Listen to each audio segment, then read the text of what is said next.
Ford's ambitious move to compete with Tesla in the electric car market has hit a major roadblock, a staggering $5 billion loss. Despite efforts to cut costs, falling prices are worsening the financial situation.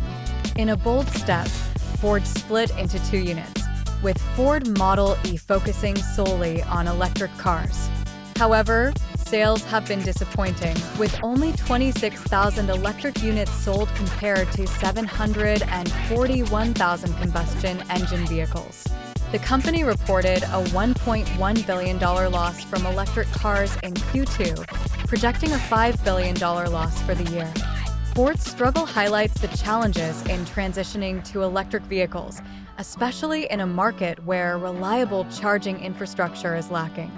Farley's call to reignite interest in smaller electric cars and plans for a $30,000 model aim to revive Ford's electric car division. But with Tesla's dominance in charging infrastructure, Ford faces an uphill battle to catch up and turn the tide in the electric car market.